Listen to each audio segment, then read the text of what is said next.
নমস্কার, সবাই কেমন আছো? আশা করি ভালো আছো। তো আমিও ভালো আছি। আজকে মিষ্টি কুমড়া দিয়ে দারুণ একটা রেসিপি তোমাদের সাথে শেয়ার করব আমি। তো তুমি বলা ভালো সুন্দর না আপনি বলা সুন্দর, তোমরা বলো তো আমাকে। একজন আমাকে বলল আমি নাকি সবাইকে তুমি করে ডাকি, তুমি করে ডাকা ঠিক না। আমার কাছে তো তুমি করে বলাটাই আমার কাছে মনে হয় ঠিক, কারণ আমার বয়সের থেকে ছোট আছে, বড় আছে। ছোটদেরকে আর তো তুমি বলা যাবে, আপনি বলা যাবে না। বড়দের আপনি বলা যাবে। তো এই ছোট তুমি তুমি শব্দটা বড় ছোট সবাইকে বলা যায় ভালোবেসে। আর আমি তো দেখি মোবাইলের ভিতরে সবাই তুমি বলে মানে প্রথমে শুরু করে তুমি দিয়ে সবার সঙ্গে কথা বলে। যাই হোক, মিষ্টি কুমড়া নিয়ে নিলাম। এখানে মিষ্টি কুমড়া দেখতে পেলে খোসা ছাড়িয়ে গ্রেট করে নিলাম। আর এখানে বাদাম, 2 রকমের বাদাম নিলাম, কাজু বাদাম আর একটা কি কাঠবাদাম না কি বলে, তোমরা আমাকে বলবে এটাকে কি বাদাম বলে। আর দিয়ে দিলাম এখানে ছোট্ট এক টুকরা আদা আর পরিমাণ মতন জিরা, ধনিয়া, কয়েকটা কাঁচা লঙ্কা। তো কাঁচা লঙ্কা পেকে গেছে, সবুজ আছে 2টা আর লাল আছে 2টা। একসঙ্গে সব আমি বেটে নেব।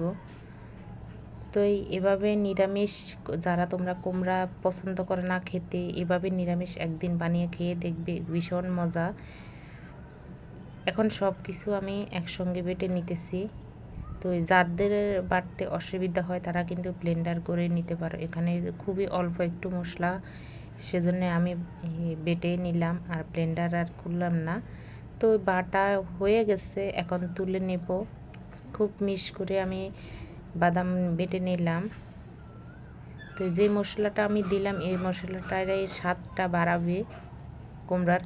তো এখানে নারিকেল আমি দোকানে গেছিলাম, আমি মানে একটা নারিকেল খেলাম, ডাব আর কি। তো দেখলাম ভিতরে শ্বাসটা একদম শক্ত। তো পরে আমি নিয়ে আসলাম বাসায় নিয়ে এসে এখন কুমড়ার ভিতরে দেব। এই রেসিপির ভিতরে কিন্তু নারিকেল দেওয়াই লাগে, তবে কোরানো নারিকেলও দেওয়া যাবে, এমনি কচি নারিকেলও দেওয়া যাবে। তো কচি নারিকেলটা দিলে আরেকটু বেশি মজা হয়। আমার কাছে কোরানো নারিকেলও আছে, কিন্তু সেটা আর বের করলাম না, ফ্রিজে আছে। এই যে নারিকেল বাটা শেষ, তুলে নিতেছি। আর কোনো মানে বাটা কিছু নেই। এখন আমি রান্নাটা শুরু করব। তো এর আগে আমার সব কিছুই রান্না হয়েছে। তো এখানে গ্রেট করা কুমড়া দেখিয়ে দিলাম, আর এখানে নারিকেল আর মশলা যেটা বাটলাম সেটা তো তোমরা দেখতেই পেলে। আর দিয়ে দিলাম এখন সাদা তেল, পরিমাণ মতন কড়াইতে তেল দিয়ে দিলাম। আর 2-3টা শুকনো লঙ্কা দিলাম। আর ফোড়নে দিলাম মেথি। তো মেথিটা দেওয়ার পরে এখন আমি একটু চিনি দিয়ে দেব।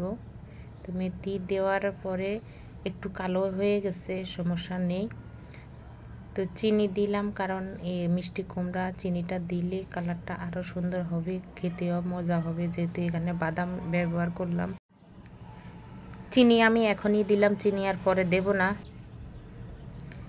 তো এখন রান্নাটা করে নেব দিয়ে।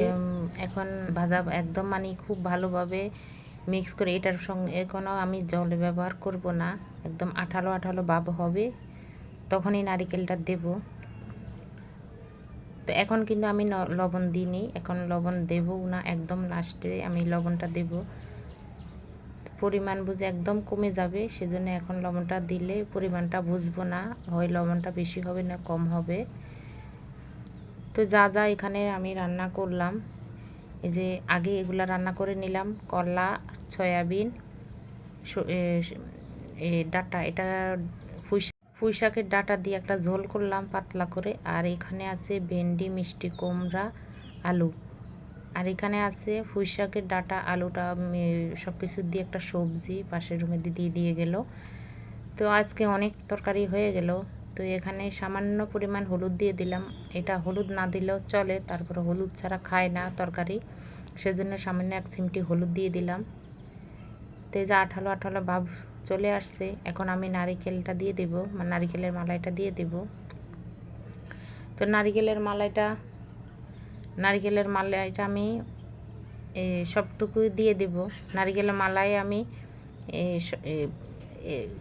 কুমড়াটার স্বাদ নিয়ে আসবে, মানে নারিকেলের মালাই।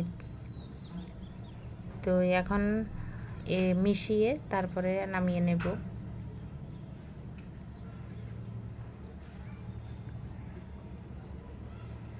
তো এবার আমি পরিমাণ মতন বুঝে লবণটা দিয়ে দিলাম।